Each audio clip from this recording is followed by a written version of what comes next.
Dear Diary. It's December again, which means the world has collectively decided to shove Christmas music down everyone's throats. Now, don't get me wrong, I'm not some kind of Scrooge. I enjoy the holidays. Truly, I do. The decorations are delightful. The cheesy Hallmark movies are oddly comforting. Warm drinks feel like a hug in a mug, and even the chaotic gift shopping can be fun in its own twisted way. But the music? Oh, the music is a whole other story entirely. It's the most wonderful time of the year. Is legit the worst song there is. Isn't it ironic how something meant to be cheerful and uplifting can feel like a form of psychological warfare after you've heard it for the 50th time in a single week? It feels more like a taunt than a celebration. Andy Williams may croon about parties, mistletoe and holiday cheer with all the charm in the world, but all I hear is my patience unraveling. Then there's Silver Bells. Jingly, insipid, and endlessly looping in my brain like a cursed lullaby. It's like a never-ending earworm. But the piece de resistance of irritation? Wonderful Christmastime. It's as if Paul McCartney phoned it in after a few too many eggnogs, and yet, somehow, it's been immortalized as a seasonal anthem. Why? How? I demand answers. The thing about Christmas music is that it's everywhere, inescapable. No place is safe. It's like an omnipresent force that descends upon us sometime in November, or October if you're unlucky. Grocery stores, coffee shops, gas stations, even my own home isn't immune. Even my neighbors. They've got an elaborate outdoor speaker system. And do they use it to share a curated selection of tasteful tunes? Of course not. Instead, it's Frosty the Snowman on repeat, from sunrise to sunset. I can't step outside without being serenaded by Rudolph the red-nosed reindeer. I've thought about investing in noise-canceling headphones, but even that feels like a futile effort. Somehow, the music finds a way to seep in, like an audio plague. Yesterday, I caught myself humming Jingle Bell Rock while standing in line at the grocery store. Betrayed by my own subconscious. How did it happen? I don't even like that song. Yet, there it was, lodged in my brain like an uninvited guest that refuses to leave. It's not just the classics that haunt me. Modern pop artists have jumped on the sleigh ride too, with auto-tuned renditions of Jingle Bells and overwrought versions of Oh Holy Night. And Mariah Carey? Don't even get me started. She's an icon, sure, but All I Want for Christmas Is You? It's a sonic boomerang. Try to escape it, and it just comes back stronger, like a holiday-themed boss battle. By mid-December, I'm convinced it's playing on a loop in my nightmares. Sometimes I wonder if Mariah Carey's royalties from that one song alone could fund a small country. Good for her, I guess. Less good for me. Here's the kicker.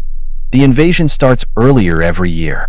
I remember a time, simpler, quieter, when Christmas music began after Thanksgiving. It felt like a proper kickoff to the season. Now, Halloween candy isn't even discounted before the faint strains of We Wish You a Merry Christmas start wafting through department stores. At this rate, we'll be hearing Winter Wonderland in August. Imagine walking into a Kohl's in the middle of a heat wave, only to be greeted by Winter Wonderland. Picture it, sweating through a heat wave while Jack Frost is nipping at your nose. That is not festive, that is cruel, a psychological warfare. Don't get me wrong, Christmas music, in moderation, can be lovely. Nat King Cole's The Christmas Song? A classic. Bing Crosby's White Christmas? Pure nostalgia. But for every gem, there's a mountain of mediocrity. Who decided that Grandma Got Run Over by a Reindeer deserved airtime? And must we endure yet another version of The Little Drummer Boy every single year? Spoiler alert. No, we don't. It's the relentless repetition that wears me down. Most radio stations operate on a playlist of about 20 songs, looping endlessly. By December 15th, even the cheeriest tunes feel like a taunt. Hearing the opening notes of Holly Jolly Christmas fills me with an existential dread. It's as if the universe is mocking you, daring you to keep your holiday spirit intact. And the lyrics? Oh, when you've been subjected to these songs on repeat, you start listening, really listening. Some of them don't hold up to scrutiny. Take Baby, It's cold outside. It's supposed to be flirty and playful, but let's just say it hasn't aged well. Or how about, do they know it's Christmas? Patronizing and tone-deaf, yet inexplicably a holiday staple. One year, I tried escaping the madness. I curated a playlist of non-traditional holiday songs: Fairytale of New York by the Pogues, Christmas Wrapping by the Waitresses. For a while, it worked. It felt like I'd outsmarted the system and found a loophole, a way to enjoy the season without succumbing to the tyranny of Jingle Bell Rock. But even those songs eventually lost their charm. It seems no Christmas song is immune to the curse of overexposure. I think what frustrates me most is the lack of choice. Music is deeply personal, tied to memories, emotions, individual tastes. But during the holidays, that autonomy is stripped away. The soundtrack is chosen for you, whether you like it or not. It's like being stuck in a bad relationship with a jukebox that only plays Christmas tunes.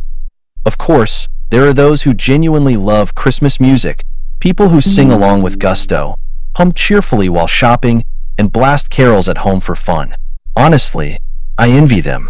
To find joy in something so omnipresent and relentless must be a gift. But for me, it's a seasonal curse. I've heard there are entire radio stations dedicated to playing Christmas music 24/7 during the holidays. Who are these stations for? Is there really someone out there who wants to listen to Santa Baby on repeat for 6 weeks straight? Because if so, I have questions. Are they okay? Do they need help? Should we stage an intervention? Sometimes I picture the poor DJs forced to host those 24/7 Christmas music stations and shows. What must it feel like to announce Feliz Navidad for the 100th time in a single day? I hope they're getting hazard pay. I also can't help but imagine a room full of executives deciding on these playlists, unaware or uncaring of the misery they inflict upon us mortals. Who really needs 4 different versions of Have Yourself a Merry Little Christmas in a single hour? I wonder if the problem is that Christmas music hasn't evolved. The same songs have been recycled for decades, with only minor variations.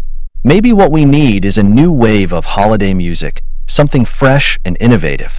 But then I remember that the last time someone tried that, we got Wonderful Christmastime by Paul McCartney, and I'm reminded to be careful what I wish for. It's a dangerous gamble, really. For every potential masterpiece, there's an equal chance we'll end up with another ear-splitting disaster. Diary, I know this all sounds very grumpy, but I promise I'm not trying to ruin anyone's holiday spirit. If anything, I'm just venting. Maybe someday I'll find a way to make peace with Christmas music.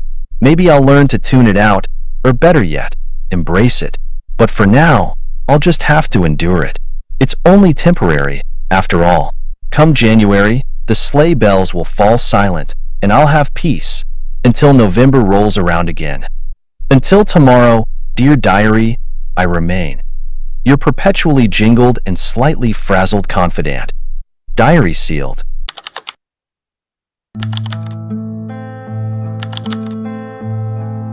Dear diary,